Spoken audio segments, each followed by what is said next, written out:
Chicos, Caná de Galilea, donde tuvo lugar el primer milagro de Jesús, la conversión del agua. No, señora, si usted la está leyendo ahí, no. ¿Quiere leerlo ahí? Sí, donde tiene lugar el primer milagro de Jesús, la conversión del agua en vino durante las bodas en Caná. Dos cosas importantes, mensajes. Primero, vieron la distancia. Hoy, por suerte, no hay tránsito. En 15 minutos estuvimos con el bus.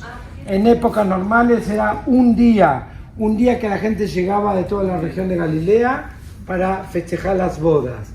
Eso representa la importancia que tiene el tema del matrimonio en el antiguo judaísmo y en el actual judaísmo también. Y yo vuelvo a repetir, no sé si alguien estuvo una vez en una boda judía, pero se acostumbra a poner una copa, un vaso y romper la copa, recordando en los mejores momentos de la vida, que es el matrimonio, no olvidarnos del pasado nuestro, la destrucción de los dos templos de Jerusalén. El primero por Nabucodonosor, ¿ok? Y el segundo por Tito y Vespasiano. Entonces nosotros en el día de la boda recordamos eso, y ahí está el famoso Salmo 137. Si de ti me olvido, Jerusalén, mi diestra deje de funcionar, mi lengua se pegue al paladar. Sí, exactamente. Entonces eso ya entendemos, lo hacemos en las bodas judías.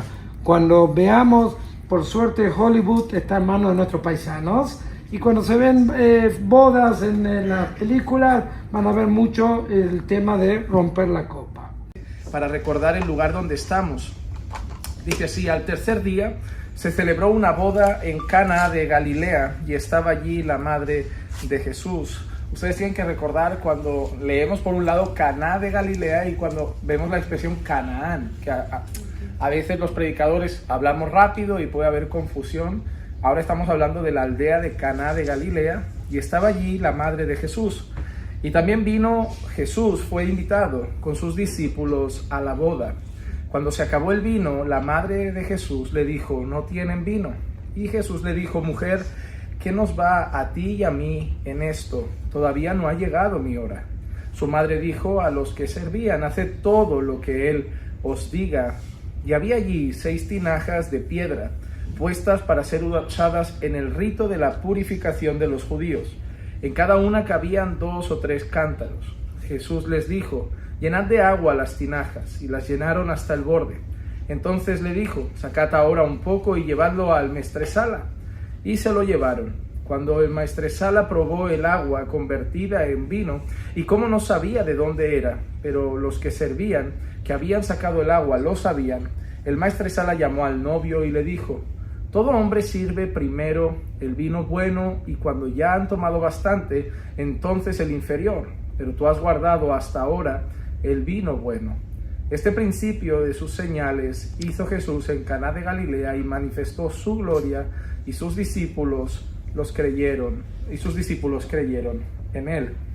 Hay una cosa solo muy curiosa, más allá de la conversión del agua en vino, es el hecho de que en aquel entonces Jesús ya tenía discípulos, es decir, hay personas que iban con Jesús, pero justo después de ese milagro nosotros leemos en el versículo 11 que entonces sus discípulos creyeron en él. Una de las cosas interesantes en el relato de los evangelios es que hay muchos discípulos de Jesús que no duran para siempre. Hay muchas personas que seguían a Jesús pero no estaban del todo convencidas de su fe. Tanto es así incluso que en una ocasión hay un milagro muy curioso también hecho por Jesús de un ciego que parece que yo le llamo el milagro progresivo, porque primero Jesús toca sus ojos, pero él dice: ¿qué ves? Y dice: bueno, yo veo hombres como sombras, parecen árboles, y ahí vuelve a tocarle, y entonces dice que ya ve con toda claridad, y ya ve con claridad a las personas, ya no ve sombras, ahora ve de una manera muy clara y muy evidente. Pero en el contexto de todo eso, nosotros nos encontramos a Jesús hablando con sus discípulos de quién era él. Entonces, ¿qué nos enseña ese milagro en particular, el que yo llamo el milagro progresivo? Nos enseña que los propios discípulos de Jesús no siempre tuvieron una visión clara de quién era realmente Jesús. Muchos los podían seguir por sus enseñanzas, otros por sus milagros. Empezaban quizá a tener una idea de quién podía ser Jesús, pero la convicción de quién era Jesús no fue algo repentino de la noche a la mañana. Tanto es así que hasta el camino de Maús, incluso en los últimos momentos del ministerio terrenal de Jesús, nosotros vemos como Jesús va abriendo sus ojos para que sigan entendiendo cosas. Así también es la vida cristiana. La vida cristiana, nosotros sí reconocemos a Jesús como nuestro Señor, nosotros creemos el Evangelio, nos arrepentimos de nuestros pecados. La Biblia dice que en el momento que creímos el Evangelio, el mensaje de nuestra salvación, en ese momento ya fuimos sellados con el Espíritu Santo de la promesa. Pero si a mí me preguntas justo el día después lo que sé de Dios y me lo preguntas hoy, la respuesta sería muy diferente. El reconocer a Jesús es una cosa, pero el aprender verdaderamente quién es Jesús es un concepto más amplio. Nosotros vivimos conociendo a Dios. El conocimiento que tenemos de Dios es progresivo, no es un conocimiento inmediato. Seguramente si nos viéramos dentro de 10 años tendríamos mucha más profundidad en nuestro conocimiento de Dios, en nuestro conocimiento de Cristo. Así que vemos gente que ya seguía a Jesús y después de ese milagro, dice, entonces sus discípulos creyeron en él. En un contexto judío, la boda es una carta de presentación. Una carta de presentación social de cómo va a ser el matrimonio. Nosotros lo vemos, una boda donde hay mucho lujo, mucho regalo para los invitados, comida abundante, bebida abundante, un salón de fiestas precioso, ropas elegantes. Decimos, wow, esa gente le va a ir bien, le va a ir bien. Pero cuando vemos gente que lo hace más sencillito, digo, van a sufrir, les va a costar la vida. Entonces para el judío era una boda donde se invitaba mucha gente, no es como nosotros que quizá invitamos a la familia más cercana. Ahí estaba la madre de Jesús y la madre dijo, te vienes, Jesús voy, os venís discípulos. Y bueno, yo he vivido alguna fiesta latina parecida, que invitas al primo y viene la prima, el discípulo, el vecino y dices, ¿quién es usted? No, yo soy amigo de fulano, pero no lo conoces. Pero bueno, algo así serían las bodas, con muchísimos invitados. Pero que una boda se estropeara, que se acabara el vino, que hubiera una carencia. Imagínate en tu ceremonia que los camareros salen, faltan 4 mesas por atender, no queda comida, la vergüenza de los novios, qué dirá la gente, qué hablarán, qué comentarán, ya seremos el hazmerreír del pueblo. Y Jesús aparece para que esos novios tuvieran un inicio adecuado. Esos novios no perdieran el primer paso en esa fiesta inicial, en esa ceremonia inicial de su matrimonio. Y Jesús decide preparar, y no cualquier vino, sino incluso honra el matrimonio. Porque podría haber hecho un vino cualquiera y deja el mejor vino para el final. Y eso haría que al contrario, no se acabara la fiesta, sino que la gente hablara bien de la fiesta. ¡Wow! Eso no lo hace nadie. Normalmente la gente empieza con lo malo, empieza dando una cosita y lo bueno lo va escondiendo. Al final, cuando la gente está medio tontita, pues les da lo peor. Y este ha seguido sacando cosas buenas y al final ha sacado lo mejor. El Señor honra el matrimonio.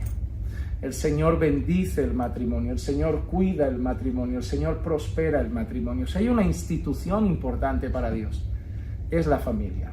La historia de la humanidad no empezó con un pueblo, empezó con una familia. Y yo siempre lo veo de esa manera.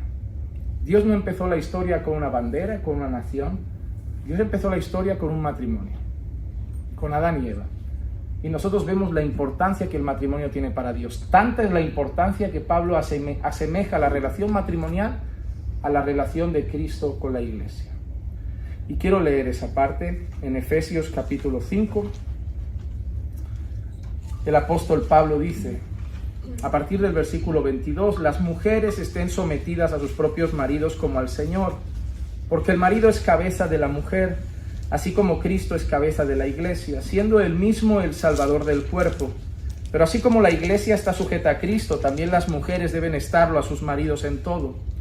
Maridos, amad a vuestras mujeres, así como Cristo amó a la iglesia y se dio a sí mismo por ella para santificarla, habiéndola purificado por el lavamiento del agua con la palabra, a fin de presentársela a sí mismo una iglesia en toda su gloria, sin que tenga mancha ni arruga ni cosa semejante, sino que fuera santa e inmaculada. Así también deben amar los maridos a sus mujeres como a sus propios cuerpos. El que ama a su mujer, a sí mismo se ama, porque nadie aborreció jamás su propio cuerpo, sino que lo sustenta y lo cuida, así como también Cristo a la iglesia, porque somos miembros de su cuerpo. Por esto el hombre dejará a su padre y a su madre y se unirá a su mujer, y los dos serán una sola carne. Grande es este misterio, pero yo hablo con referencia a Cristo y a la iglesia. En todo caso, cada uno de vosotros ame también a su mujer como a sí mismo, y que la mujer respete a su marido. Cada vez que leemos este pasaje, yo veo a muchas personas pensando que la parte más difícil le tocó a la mujer. Porque obviamente nuestra cultura nos afecta y cuando escuchamos someterse, siempre pensamos encima de nosotros un hombre machista, bruto, maltratador y nosotros esclavizados a esa persona. Pero mira la cantidad de versículos que Pablo, inspirado por el Espíritu Santo, le dedica a la mujer y la cantidad de versículos que Pablo le dedica al varón. A la mujer le dice que debe someterse a su marido como la iglesia debe someterse al Señor, pero cuando aparta la mirada de la mujer, solo después de decirle eso, y va al marido, le está diciendo una cosa sumamente importante. En esta historia, donde representáis a Cristo en la iglesia, ¿sabes a quién representas tú? Tú representas a Jesús. Ella representa a la iglesia, es algo honroso, algo hermoso, debe obedecer a su Señor, pero tú representas al Señor de la iglesia, y no a un Señor cualquiera. Tú representas a Cristo. Cuando la gente me dice que el deber del hombre es amar a su mujer, yo creo que no ha entendido el pasaje, porque no es lo mismo decir maridos, amad a vuestras esposas, que decir maridos, amad a vuestras esposas como Cristo amó a la iglesia. Porque para nosotros amar a nuestras esposas puede ser comprar un buen collar, regalarles un buen viaje, comprarles un caro perfume, ya la amo. Yo trabajo duro, le pago su peluquería, su manicura, le compro sus ropas, ya la amo. Pero así no es como amó Jesús a la iglesia. Ese no es el ejemplo que da Pablo, dice, sino que se entregó a sí mismo por ella. Entonces nosotros debemos entender que el amor que Dios pide para los maridos es un amor entregado, un amor sacrificial, un amor donde uno se da por su amada, un amor en el que incluso tenemos responsabilidades, proveerla, santificarla. Dice que Jesús santifica a la iglesia por el lavamiento de la palabra, y eso también espera Dios de nosotros, que también santifiquemos a nuestras esposas por el lavamiento de la palabra. Así que Dios da 3 instrucciones muy claras para los varones en este pasaje. Número 1, amar a sus esposas. Número 2, santificar a sus esposas. Número 3, proveer, cuidar a sus esposas. Eso es lo que nosotros somos para ellas. Nosotros debemos ser quien las ama, nosotros debemos ser quien las pastorea y nosotros debemos ser quien las provee. En culturas donde se nos ha enseñado que ser el proveedor es ser el hombre. Por eso ves a muchos hombres llegar y su argumento cuando la mujer reclama, ¿cuál es? Yo no paro de trabajar para que no falte nada aquí. Ok, has hecho la primera parte, proveedor, pero ¿y la del pastor? ¿Y la de amar? ¿Y la de proteger? Porque tu cultura te enseñó que pagar es su trabajo, hacer que no falte nada material. Pero entonces no estás amando como Cristo ama a la iglesia, estás amando como México te enseñó, como Ecuador te enseñó, como Guatemala te enseñó, como España te enseñó. Pero Cristo nos enseñó que el amor de Cristo por la iglesia no fue solo proveedor, porque también Él es nuestro proveedor. Es un amor protector, es un amor sacrificial, es un amor entregado y es un amor santificador. Dios ama el matrimonio y Dios ama su iglesia y por eso utiliza ese ejemplo para que nuestros matrimonios luzcan de esa forma en que la iglesia y Cristo, el evangelio, se vea reflejado. Yo les hago una pregunta: ¿reflejan nuestros matrimonios el evangelio? ¿Reflejan nuestros hogares la relación de Cristo y la iglesia? ¿Estamos llevando a cabo nuestros roles de manera que estamos dando la gloria a Dios en nuestros hogares? No les pregunto si van a la iglesia, no les pregunto si ejercen un liderazgo en la iglesia, no les pregunto cómo sirven en la iglesia, les pregunto si nuestro matrimonio le da la gloria a Dios. Si cuando Dios mira hacia nuestras casas ve el evangelio. Si cuando Dios mira nuestros matrimonios ve a Cristo y la iglesia. Ve amor, compasión, entrega, misericordia, sumisión, sacrificio. Porque eso es lo que Dios quiere de nosotros. Hermanos, nosotros debemos cerrar todas las ideas culturales que tenemos del matrimonio y tomar la idea bíblica del matrimonio y luchar por vivirlo en nuestras casas. Si no, nuestras casas van a ser un constante conflicto de tú no haces, yo hago, tú no haces, yo hago, tú no haces, yo hago. Pero cuando cada uno haga su parte y se entregue por el otro para glorificar a Dios y honrar a Dios, la discusión acabará, la tensión acabará y viviremos, así como en las bodas de Canaán, un matrimonio bendecido y honrado por el Señor. Dios ama a la familia, por eso sé que una de las cosas número uno que está destruyendo nuestra sociedad es eso. La familia está siendo destruida por la ideología de género, la familia está siendo destruida por el feminismo, la familia está siendo destruida por la cultura. Ahora a la familia le llaman ya familia tradicional, ya hay otros modelos de familia, no hay familia tradicional, hay familia. Familia, no hay matrimonio conservador, no hay matrimonio tradicional, hay matrimonio conforme a lo que estableció el Señor. Y yo aprendí que si Dios ama algo, yo debo amar algo. Y si Dios ama a la familia, debemos amar la familia. Señor, nos encontramos aquí, en la aldea de Caná de Galilea, donde nuestro Señor Jesucristo hizo su primer milagro. Y no fue otro, Señor, que honrar el matrimonio de unos novios, Señor. Un novio, una novia que empezaba una fiesta y hubo un contratiempo, Señor, que podría haber arruinado su primer paso como marido y mujer. Pero Jesús intervino, no solo mostró su gloria, no solo empezó a mostrar a todos quién era, sino que además, Señor, bendijo su matrimonio, bendijo, Señor, su pacto matrimonial. Así ha sido con nosotros. Nuestros matrimonios pudieron empezar con algún traspiés. Nuestros matrimonios también pudieron empezar con una fiesta que por momentos parecía que se iba a truncar, pero Jesús vino, restauró nuestras vidas y es Él el único que puede seguir honrando, bendiciendo y restaurando nuestros matrimonios. Te pido que ayudes a los varones, que nos ayudes a nosotros a representar debidamente a Cristo en esta relación. Que seamos buenos proveedores de nuestras casas, que trabajemos duro y nos esforcemos para que no falte nada a nuestras esposas ni a nuestros hijos. Pero también, Señor, que entendamos que no solo somos proveedores, que también les amemos, Señor. Que entreguemos nuestra vida y nuestro tiempo para mostrar a nuestras esposas y a nuestros hijos que los amamos incondicionalmente. Pero también, Señor, que los pastoreemos, que cuidemos de su alma, que nos preocupemos de que nuestro hogar sea santificado por tu palabra, que seamos los líderes espirituales, los sacerdotes de nuestros hogares, Señor, y podamos guiar a nuestros hogares, especialmente a nuestras esposas, en la verdad de tu palabra y santificarlas como Cristo santifica a la iglesia por el lavamiento de la palabra. Ayuda también a nuestras esposas a hacer esas ayudas idóneas que necesitamos, porque somos hombres, somos de barro, Señor, somos débiles. A veces no lo expresamos, no lo decimos, no lo contamos porque somos más reservados, somos más callados. Nos gusta decir que siempre está todo bien, a pesar de que a veces pasamos tormentos en el corazón. Pero haz de ellas unas buenas ayudas idóneas. Y si quizás, Señor, algún esposo es torpe en alguna área, que sean una buena ayuda, no para recriminarle, sino para ayudarle a desarrollarse mejor en esa área.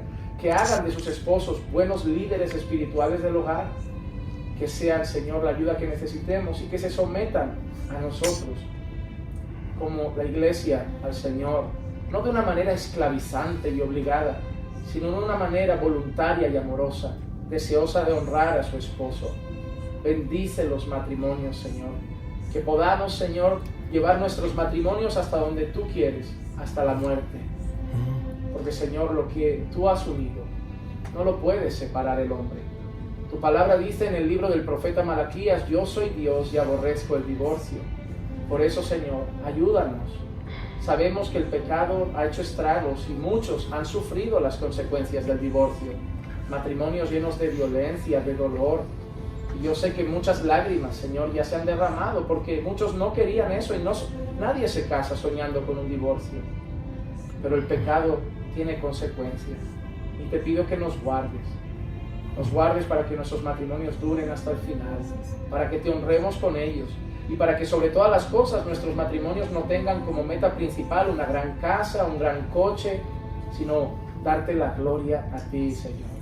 Que tú te complazcas al mirar nuestros hogares y sobre todo aquellos que son padres, que puedan ser un buen ejemplo para sus hijos. en una sociedad que les dice que el matrimonio ya no existe, en una sociedad que les dice que el matrimonio ya no importa, que sus padres pongan en el corazón de sus hijos el deseo de un día formar una familia para tu gloria y sean un ejemplo vivo de cómo es una relación conforme a tu palabra. Bendice a cada matrimonio que está aquí, a cada uno de los que se encuentran hoy aquí con nosotros, Señor, y ayúdanos mientras podamos seguir en contacto de alguna manera a través de las redes o de alguna forma, poder ver cómo tú sigues bendiciendo sus matrimonios año tras año. Te pedimos esto, Señor, en el nombre de Jesús. Amén.